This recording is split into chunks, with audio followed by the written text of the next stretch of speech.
Okay, we would like to begin this presentation by saying that we went to Sears about a month ago, as I mentioned earlier, to discuss their policies on labor issues.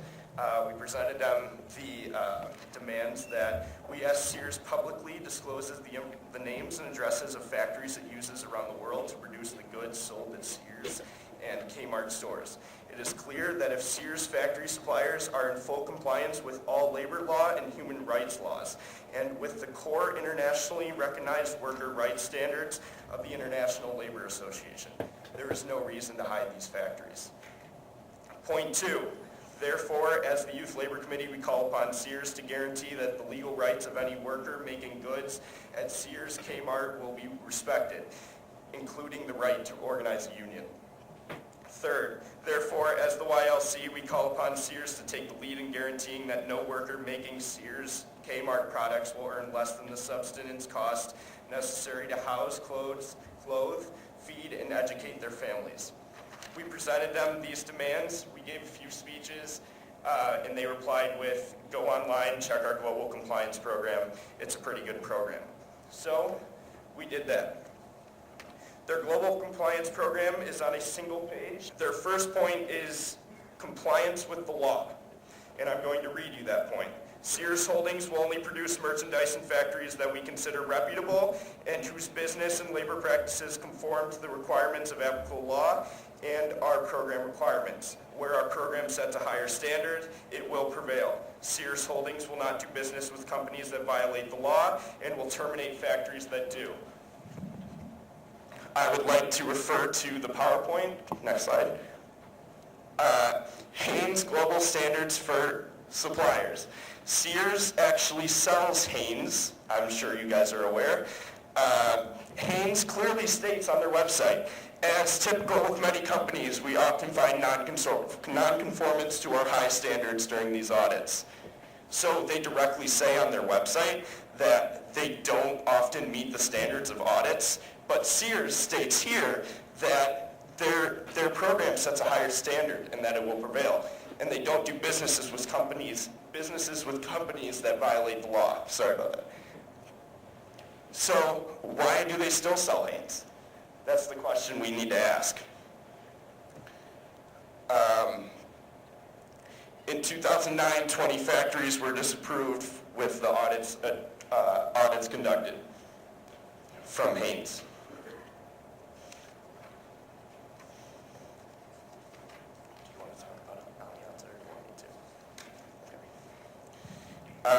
From the National Labor Committee, I don't know if you guys are aware, but they are a sweat-free organization just like us.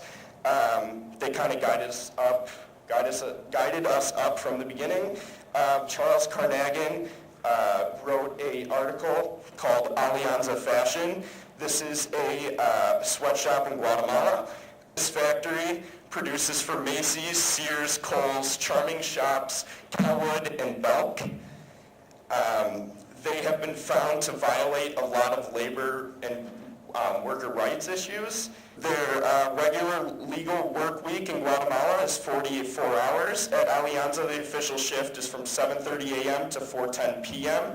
That is 8 2/3 hours each and every day, Monday through Friday, with a 40-minute break for lunch. On Saturday, the regular shift is 4 hours from 7:30 a.m. to 11:30 a.m., bringing the work week to 44 hours.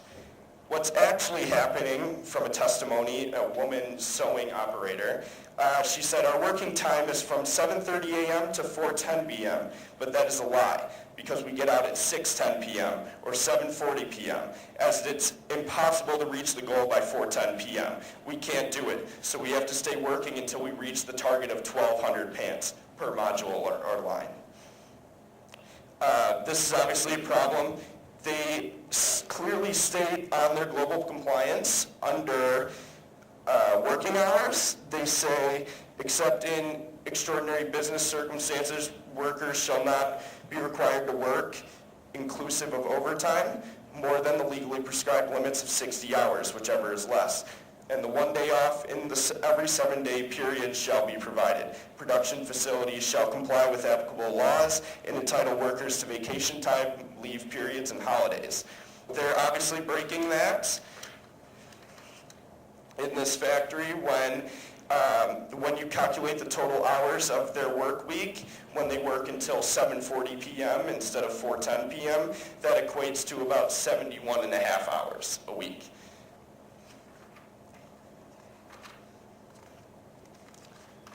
Also, I would like to bring up the point in their global compliance program that discusses their freedom of association. It states, all workers must have the right to establish and join a legal organization of their own choosing without being penalized for the nonviolent exercise of these rights. In this article, workers were fired for trying to organize.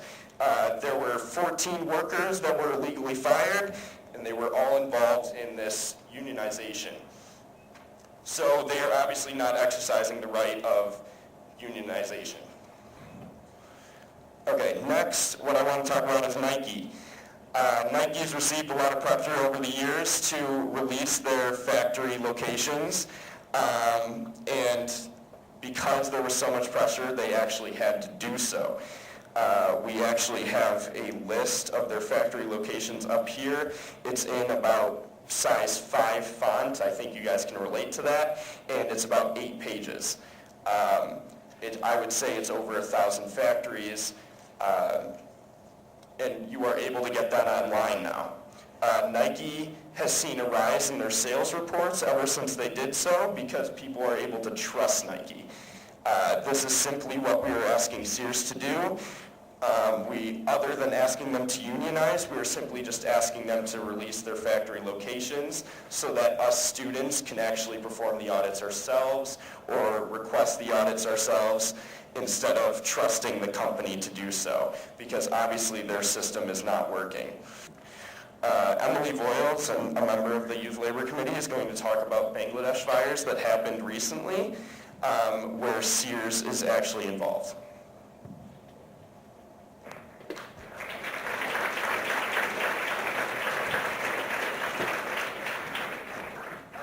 So I'm going to talk about the factory fires that happened in Bangladesh.